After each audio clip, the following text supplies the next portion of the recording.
विजयनगर नाम के शहर में एक बेहद पुराना घर था। उस घर को सब लोग भूतिया और अपशगुन मानते थे, क्योंकि जो भी वहां रहने आता उनकी किसी न किसी कारण या तो मृत्यु हो जाती या उसे छोड़कर चला जाता। इसलिए वो घर खरीदने के लिए कोई भी तैयार नहीं होता था। एक बार अजय नाम के शख्स ने उस घर को बहुत ही सस्ते दाम में खरीद लेता है और अपने बेटे सोनू के साथ सारा सामान लेकर वहां रहने आ जाता है। घर में शिफ्ट होने के 1-2 दिन में ही अजय को अपने आसपास अजीबोगरीब घटनाएं घटित होने का एहसास होने लगा। पहले तो वह इसे नजरअंदाज करता रहा, लेकिन जब उसे घर में किसी की मौजूदगी का एहसास होने लगा तो वह सतर्क हो गया। एक दिन सोनू दौड़ता हुआ अजय के पास आया और कहने लगा कि वॉशरूम के पानी में खून आ रहा है और उसने वहां सफेद कपड़े में एक औरत को देखा। इतना कहते कहते सोनू अचानक चुप हो गया और अजय की ओर उंगली दिखाते हुए कहने लगा, पापा वो औरत आपके पीछे खड़ी है। इतना कहकर सोनू ने डर से चीखने लगा। अजय सोनू को गोद में उठाकर उसी वक्त घर से बाहर निकल गया। सोनू बहुत डर गया था, तो उसका डर भगाने के लिए अजय ने उसके लिए एक कुत्ता खरीदा और उसे साथ लेकर तीनों घर वापस आ गए। एक रात बहुत तेज बरसात में जब अचानक घर की बिजली चली गई, अजय ने घर से झांक कर देखा तो आसपास के सभी घरों में बिजली थी सिवाय उनके घर के। तो उसे लगा कि जरूर पावर सप्लाई में कुछ गड़बड़ी हुई होगी। इतने में अजय को सोनू के जोर से चिल्लाने की आवाज आती है। अजय दौड़ता हुआ टॉर्च लेकर उसके पास जाता है। सोनू को दोबारा से घर में वह औरत दिखाई देती है। सोनू को सहमा देखकर अजय उसे अपने साथ बिजली ठीक करने के लिए पावर हाउस ले जाता है। उनका कुत्ता भी यहाँ वहाँ देखते हुए जोर जोर से भौंकने लगता है। अब अजय को आभास होता है कि कोई उनके पीछे पीछे आ रहा है। पावर हाउस का दरवाजा खोलते ही अजय को सामने एक लाश दिखाई देती है। लाश देखकर सोनू भी डर के मारे चिल्लाने लगता है। अजय अपने बेटे को लेकर तुरंत दरवाजा खोलकर घर से बाहर भागने की कोशिश करने लगता है। घर से बाहर निकलते हुए अचानक विजय का पांव दरवाजे के पास बनी लकड़ियों की सीढ़ियों में फंस जाता और बहुत कोशिश करने पर भी वह पांव बाहर नहीं निकाल पाता। सोनू अपने पापा को बाहर खींचने की कोशिश करता है, लेकिन काफी प्रयास करने पर भी वह अजय को बाहर नहीं निकाल पाता।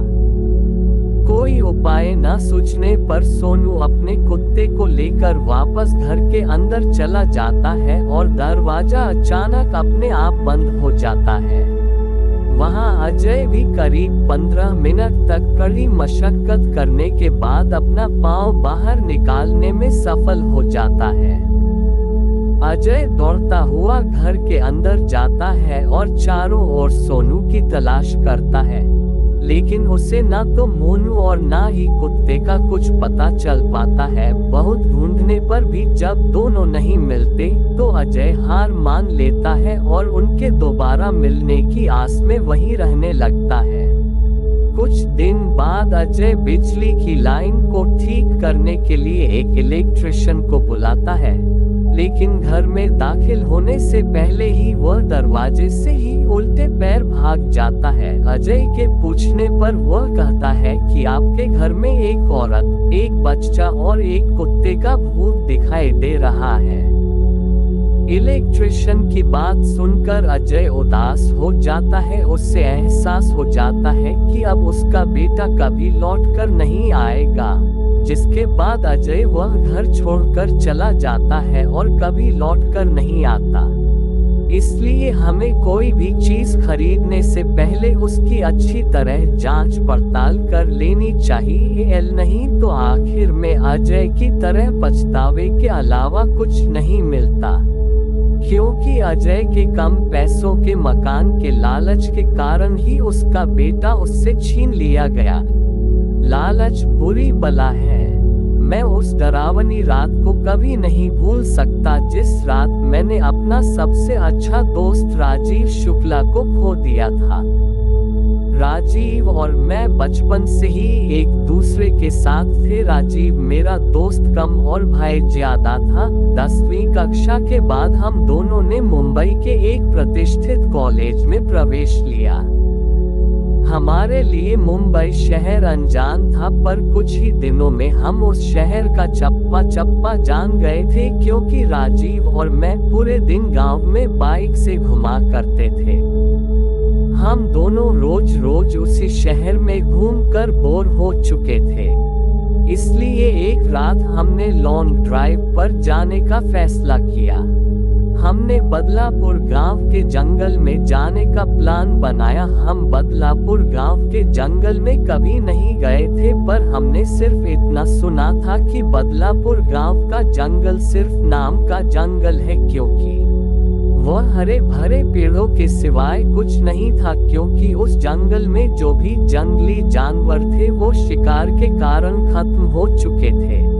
इसलिए रात में लॉन्ग ड्राइव पर जाने के लिए वह जंगल बिल्कुल सुरक्षित था, और उसी रात पूर्णिमा की रात भी थी। मौसम भी अच्छा था, इसलिए मैं राजीव के साथ बदलापुर गांव के जंगल में जाने के लिए राजी हो गया।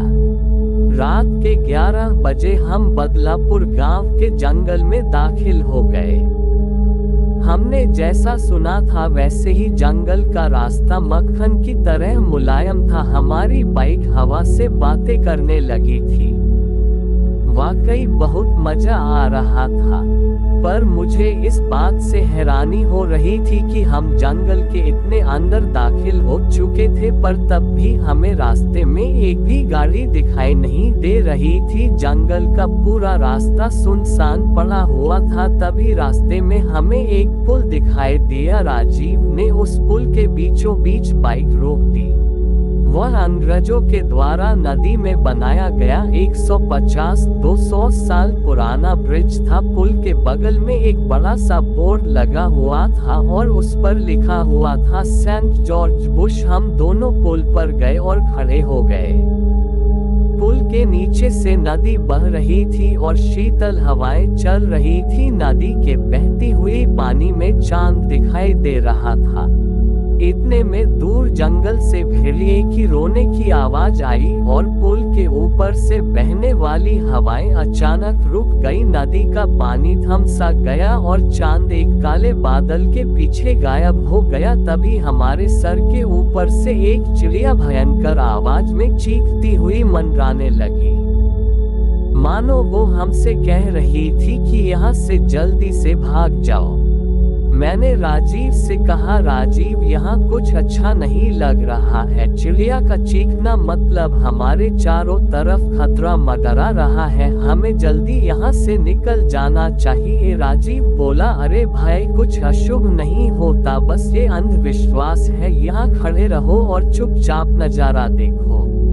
तभी मैंने राजीव से कुछ दूर पुल के पास एक औरत को खड़े देखा। दूर से तो वो दिखने में सुंदर लग रही थी, पर वो पुल के नीचे नदी में झांक रही थी। मैं उसकी तरफ देख ही रहा था कि इतने में वो औरत पुल के ऊपर चढ़ गई।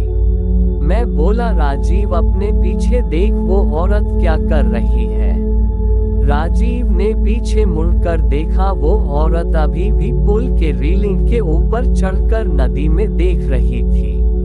राजीव भाई, वो खुदकुशी करने की कोशिश कर रही है। राजीव ने मुझसे कहा, खुदकुशी। ये शब्द सुनकर मेरे हाथ पैर कांपने लगे, क्योंकि जब मैं एक बच्चा था तब मेरे दादाजी ने खुद को फांसी लगाकर खुदकुशी कर ली थी, और वो मैं ही था जो उन्हें पहली बार फांसी पर लटकते हुए देखा था। इधर राजीव उस औरत को रोकने के लिए उसकी तरफ भागा, लेकिन मैं वही खड़ा रहा क्योंकि फांसी पर लटकते हुए मेरे दादाजी मेरे सामने आ रहे थे। राजीव तेजी से चिल्लाया, अरे चाची क्या कर रही हो, उतरो वहां से गिर जाओगी। राजीव की आवाज सुनकर मैं होश में आया। राजीव उस औरत के बहुत ही करीब जा पहुंचा था और तभी वो औरत नदी में कूद गई। तब तक मैं दौड़ते हुए राजीव के पास जा पहुंचा। वो औरत हमारे सामने नदी में डूब रही थी और चीख रही थी, बचाओ बचाओ, पर हम उसे सिर्फ डूबते हुए देख रहे थे क्योंकि हम दोनों बहुत ज्यादा डर गए थे। वो औरत मदद के लिए बुला रही थी। फिर तभी राजीव ने अपनी टी शर्ट उतारा और पुल के रेलिंग पर चढ़ गया।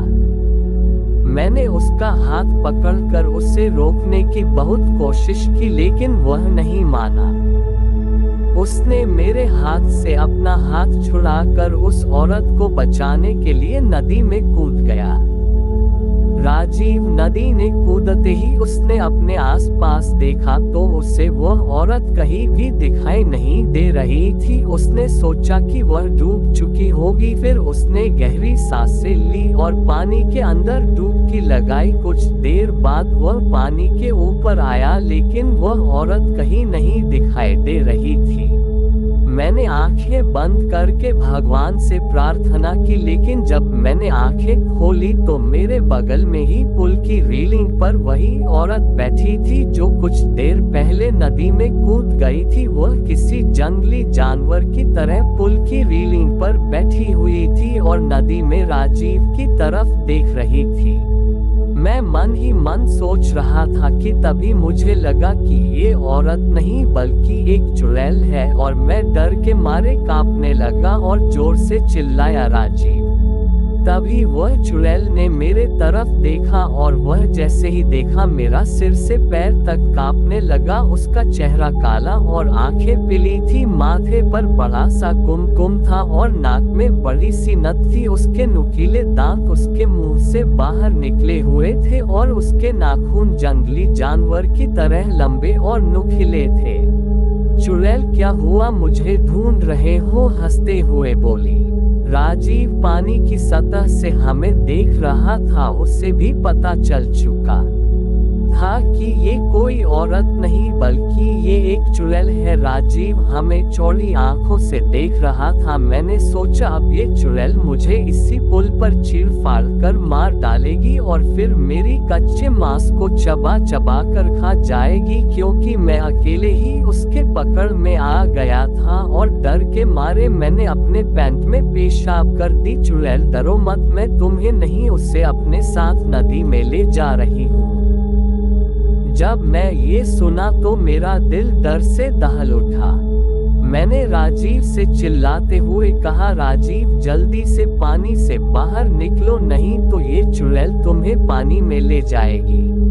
राजीव पूरी तरह से डर गया था। उसके हाथ पैर सुन्न हो गए थे। उसे एहसास हो गया था कि वह नदी में से बाहर नहीं निकल पाएगा क्योंकि वह नदी के बीचों बीच फंसा हुआ था। चुड़ैल मेरे तरफ देखकर मुस्कुराए और फिर नदी में छलांग लगा दी। राजीव आखिरी बार चिल्लाया और चुड़ैल उसे पानी में अपने साथ ले गई। कुछ देर तक पानी में से बुलबुले निकलते रहे, पर कुछ देर बाद वो भी बंद हो गए।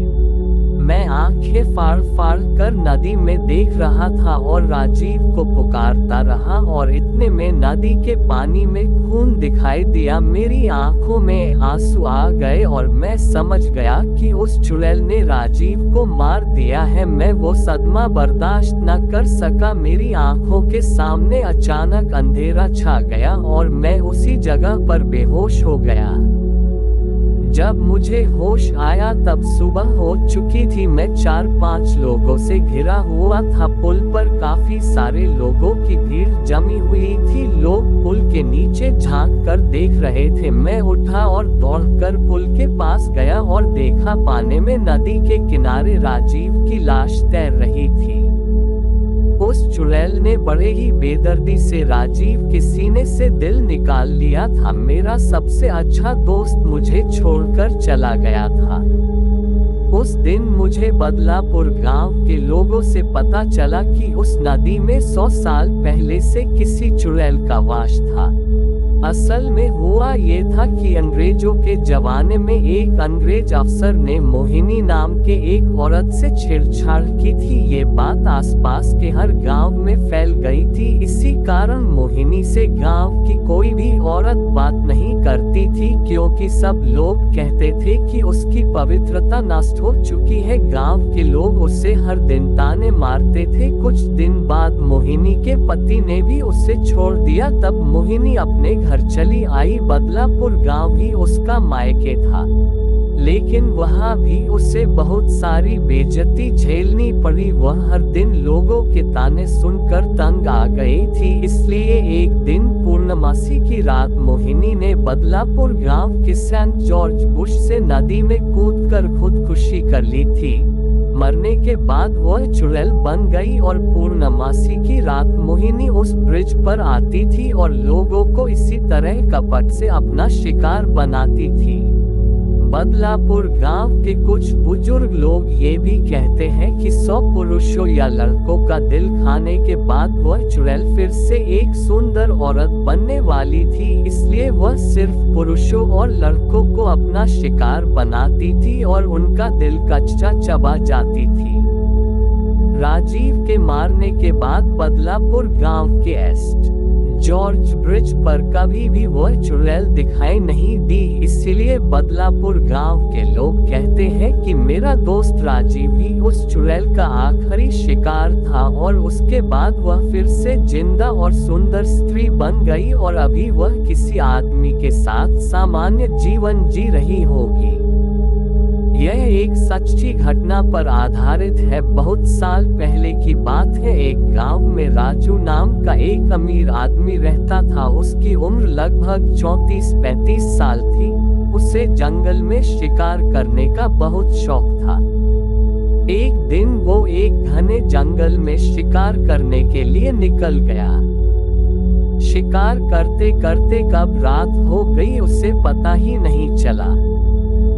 जब रात हो गई तो रात भर रुकने लिए कोई अच्छी सी जगह ढूंढने लगा। उस जंगल के बाहर एक बहुत बड़ा बंगला था और उसमें भी एक शिव नाम का अमीर आदमी रहता था और उसे भी शिकार करने का बहुत शौक था। वह रोज सुबह शिकार पर जाता और शाम को अपने बंगले पर आता और रात को शराब पीकर सो जाता।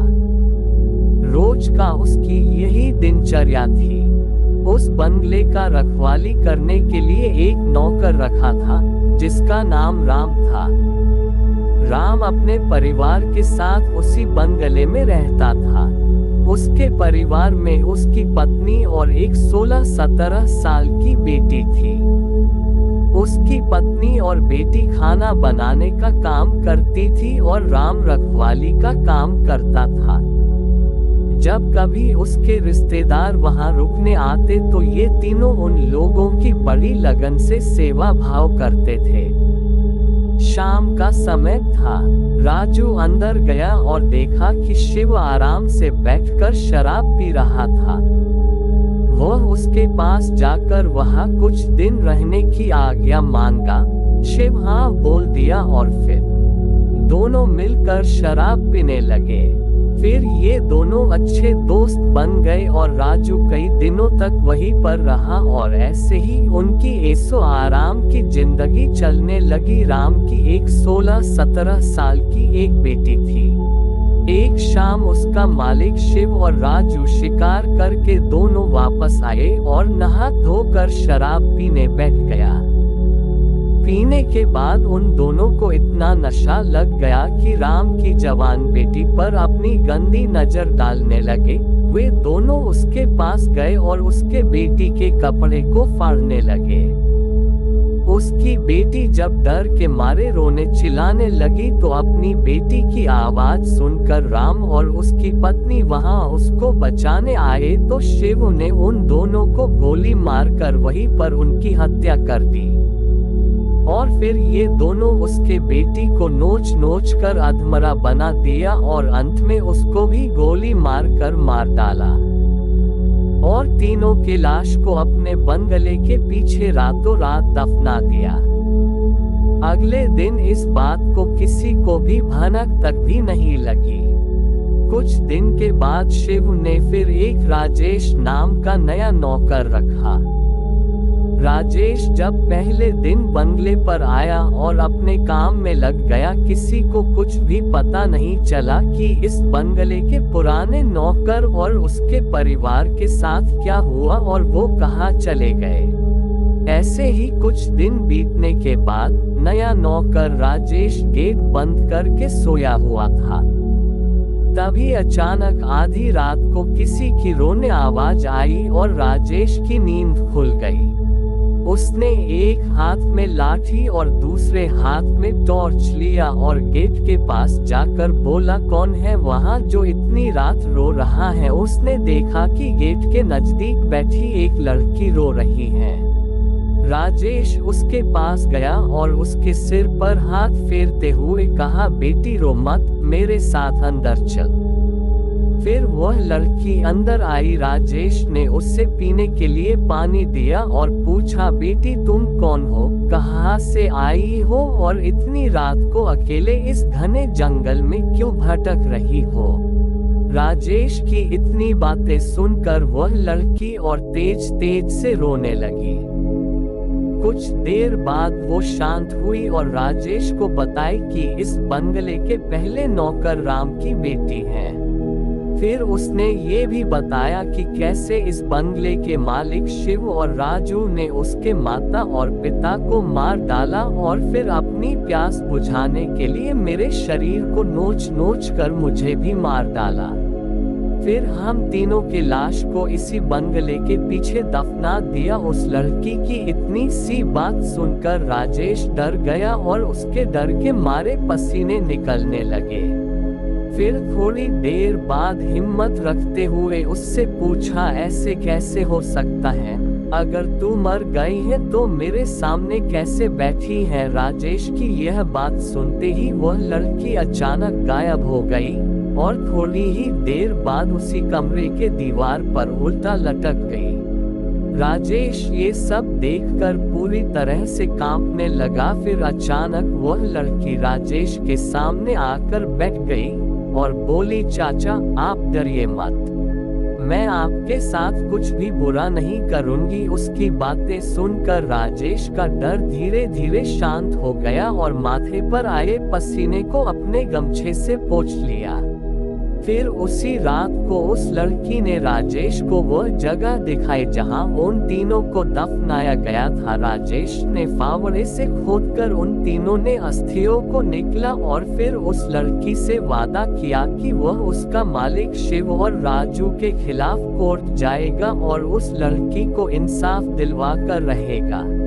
राजेश की बातें सुनकर वह लड़की रोते हुए बोली कि चाचा आपको कुछ नहीं करना है, उस राक्षस से बदला तो मैं लूंगी, बस आप मेरी थोड़ी सी मदद कर दीजिए।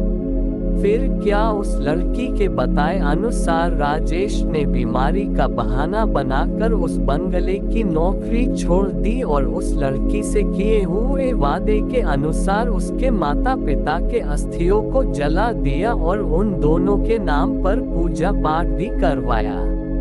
उन दोनों की मुक्ति हो गई, लेकिन लड़की के कहे अनुसार राजेश ने ना लड़की के अस्थि को जलाया और ना ही उसके क्रियाकर्म के लिए कोई पूजा पाठ ही किया, क्योंकि उस लड़की ने कहा था कि अगर उसके लिए भी पूजा पाठ हो गई तो वह इस भूत शरीर से मुक्त हो जाएगी और फिर उस दरिंदों से अपना बदला नहीं ले पाएगी। समय बीतता गया।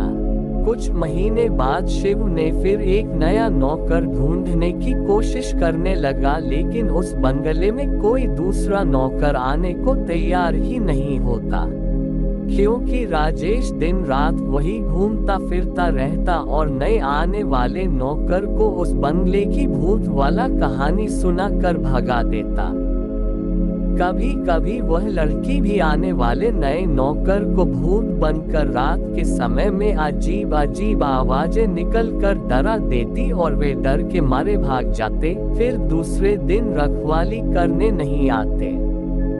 उस बंगले पर ऐसे ही रोज कितने शिकारी आते, शराब पीते, मौज मस्ती करते, लेकिन जिंदा वापस कभी नहीं जाते, क्योंकि वहां आने वाले हर शिकारियों से उसको सख्त नफरत हो गई थी। कभी कभी वो लड़की एक सुंदर रूप बनाकर जंगल में जाती और दूसरे शिकारियों को अपने जाल में फंसाती और शाम को उस बंगले में ले आती और रात को अपने असली रूप में आ जाती और उसे चिर फाड़ कर मार डालती और उसका खून पी जाती। ऐसी घटना कितने दिनों तक चलता रही और बंगले में मरने वाले शिकारियों की मौत एक रहस्य ही बनी रही। अगल बगल के लोगों के लाख कोशिश करने के बाद भी न हत्यारा पकड़ में आता और न ही उनकी लाश मिलती।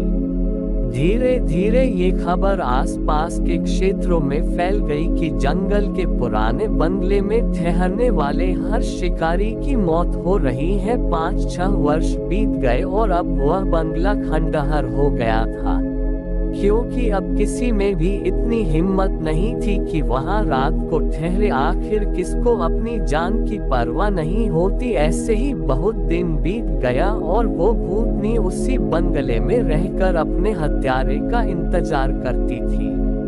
दिन में उधर आने जाने वाले लोगों को एहसास होता था, क्योंकि वह हमेशा रोती रहती थी पर किसी को दिखाई नहीं देती थी। फिर उसने शहर और गांव में घूम घूम कर ढूंढने की कोशिश करने लगी। 2-4 दिन की मेहनत के बाद एक गांव में अपने दोनों हत्यारे शिकारी को पहचान ली और उसी दिन शाम के समय एक बहुत सुंदर लड़की की रूप बनाकर उसके पास गई और दोनों को अपने सुंदरता में फंसा लिया।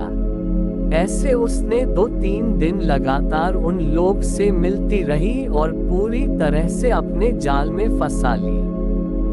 वे दोनों उसके आगे पीछे घूमने लगे, जैसा बोलती थी वैसा वे दोनों करते थे।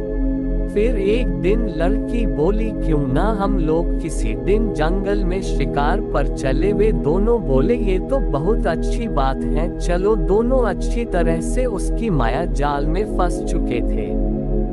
फिर दूसरे दिन ये तीनों जंगल की ओर निकल पड़े। दिन भर शिकार के साथ साथ मौज मस्ती भी किए। फिर शाम होने लगी। शिव और राजू उस लड़की बोले, अब सूर्य ढलने लगा है और थोड़ी देर में रात हो जाएगी, हमें घर वापस चले जाना चाहिए। तभी भूतनी बोली, डरो मत, आज रात हम यही ठहर कर जंगल का आनंद लेंगे। राजवीर बोला, यहाँ कैसे रुक सकते हैं, यहाँ तो आसपास कोई घर भी नहीं है। भूतनी उसकी बात सुनी तो मुस्कुराने लगी और बोली, तुम लोग चिंता मत करो, मेरे एक दोस्त का इसी जंगल एक छोटा सा घर है, हम वहां पर रुक जाएंगे। दोनों उस भूतनी का बात मान लिए और उसके कहने पर वहां चले गए। रात को पार्टी शुरू हुई। अब भूतनी अपनी डरावनी और भयंकर रूप में उन दोनों के सामने आई। उसको इस रूप में देखकर दोनों के पसीने निकलने लगे।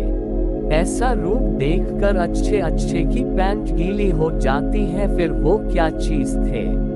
फिर भूतनी ने ग्लास में जूस के बजाय खून भरकर उन दोनों दुष्टों को पिलाना शुरू किया। अब उनकी हिम्मत ही नहीं थी कि उसको ना कहे, क्योंकि वे पूरी तरह से डरे हुए थे और कांप रहे थे। उसके बाद वो भूतनी अपना और ज्यादा विकराल रूप बनाकर उन दोनों की ओर गई और अपने बड़े बड़े नाखूनों से उसके शरीर को चीर दिया और उसके खून को पीने लगी। फिर उसके दोनों आंखों को निकाल कर खा गई और इसके बाद उससे एक पत्थर पटक कर दोनों को मार डाली। उसके बाद राजेश ने उस लड़की के कहे अनुसार उसका क्रियाकर्म कर दिया। इसके कारण उस लड़की को भी मुक्ति मिल गई।